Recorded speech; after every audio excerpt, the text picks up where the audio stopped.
Been having a rough couple days. Been having a rough couple days.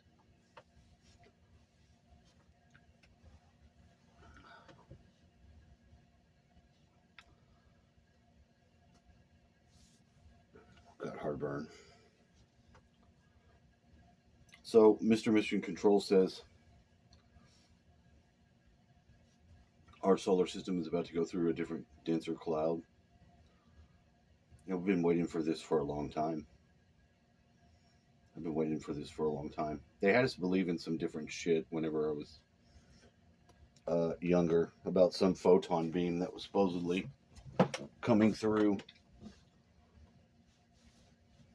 from the center of the galactic plane. I don't even know if you remember all this jazz. I remember studying it. Sorry, burping up my acid indigestion baking soda water, making me burp. I remember studying it in the year 2000. They told us this was going to happen in 2012, and we didn't get that happen in 2012 with the Mayan calendar. No photon beam hit the Earth, but there has been more information on that since then, because there are these waves that go out. They're not like beams, that's sort of photon beam. It's not like a photon beam, but it's an energy wave that comes at the solar system, and when it hits the solar system, it has a lot of cosmic dust in it, and it fills our solar system up with this cosmic dust. Now, our solar system is enveloped in the Oort cloud. It's not like we leave out of the Oort cloud. We're inside of it. That's like our, if the solar system was a shell, the Oort cloud would be the shell. It would be the outermost extension of the sun's influence. And it does make like a cloud of the solar particles that moves against the interstellar space. Now, they had the two Voyagers that went through it, and they said it was like a firewall that they had to punch through to get out. And they had that event recorded because of, for some reason, both Voyagers' batteries and their workings continued to send signals way, way longer than they were intended to. So now they're in interstellar space, just like Oumuamua had came in and went back out into interstellar space. It didn't come from our solar system. Our solar system's objects are in the Kuiper Belt, which is between Pluto's actually in the Kuiper Belt, I believe, and Neptune's sometimes in it, sometimes not. It's very strange. But our solar system is apparently has had some catastrophic damage in it, because if you look at the planet Uranus, it's tilted on its side, and we have the asteroid belt. Now, did that happen because of like the Anunnaki story? I don't know if it's an accurate accounting of that, but it does appear to be that there was a planet there at some time that got obliterated, because all the planets have a very mathematical orbiting ratio. You have very small Mercury right there by the sun. Venus is bigger. Earth. But, there's also tales of Venus being an ice comet that was shot at the Earth by the Dracos. I don't know if this is truth or not. It might have been Nibiru, if you think of it like that, because in the Law of One, Ra and all of them talk about They evolved millions of years before us, and they did it on Venus. And Venus, I don't know what the conditions of Venus were at the time, but their understanding and their social dynamic didn't have the chaos and destruction and distortions that ours have. That's why they had such a hard time communicating with the Egyptians the first time, because the Egyptians did not really want to go with the law of one in the same way. They wanted to worship them. The law of one is very interesting. If you've not been exposed to it, I highly suggest it. It's great. It's one of the greatest things since the Bible that I've ever read. That's straight up. The Law of One, 3 books. And then there's the Wanderer's Handbook. That's one Carla Ruckert wrote afterwards. The Law of One is a channeling session that is like unlike anything I've ever experienced or heard ever. They used Carla Ruckert, and it was Jim McCarty and Don, whatever Don's name was, McCarty. I don't know, Jim McCarty and Don something. I don't know his last name. I can't think of it.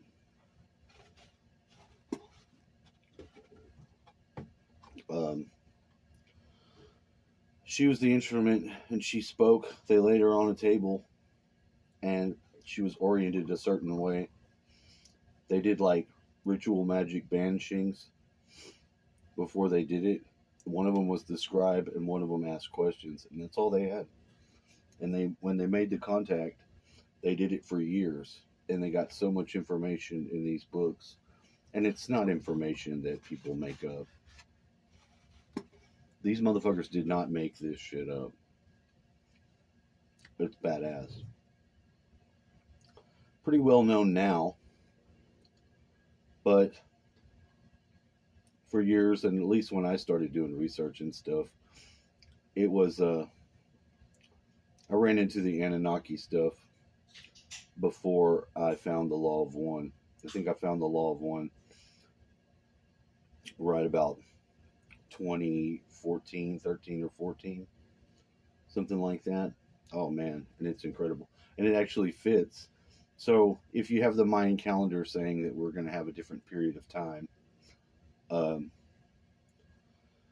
that's what it was, a marking for the time, like before and then after. We were definitely in that time, and that information accompanied my entrance into that time for myself. So my understanding of cosmology is totally from the Law of One, and plus my own experiences. But there's nothing that jives more than that. So I think if our solar system goes into this area, this cloud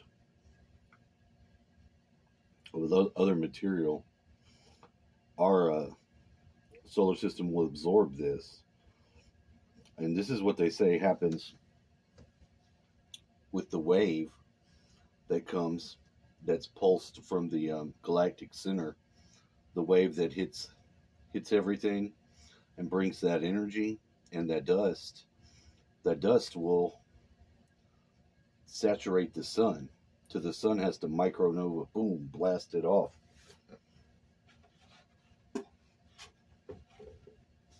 And it'll probably be falling upon the earth too. So if you watch Archaics, there's a lot of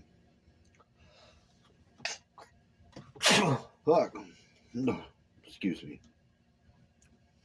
There's a lot of accounts of like just red dirt falling from the sky at different times in history, different places where different populations just vanished, cities were destroyed. Like we say, we don't really know our history because it seems apparent, and it's at least apparent to me, that the people that are in charge of our society, our history, They're all on the take, and they've omitted a lot of stuff and manipulated the data to get us thinking certain ways. But until we have access to our own gift abilities, I don't think we're going to find it like in a record form. I think we're going to have the knowing by knowing that occurs from the evolutionary change. That may be controversial. I don't know. But it's an idea that I wanted to put out there because, I mean, even if you got records from like the Hall of Records, and this is, what the Atlanteans put down. Say we could say what would happen if we weren't able to translate it, or if we translated it wrong? At some point, we're going to evolve to the point where we're going to transcend that. We're going to be able to just see characters and be able to connect with them and know inside of us what it means. And that's the direction that we're going. And I think it's important to keep that in mind instead of thinking that it'll be another narrative, it'll be some discovery, or it'll be some sort of thing that'll, make us have to question everything. I don't think it's going to end up going down like that. And that's not a bad thing to consider. That's actually the best. That's the best thing. So know yourself, keep your channels open, stay excited for the future. Please like, share, and subscribe. Have a nice night.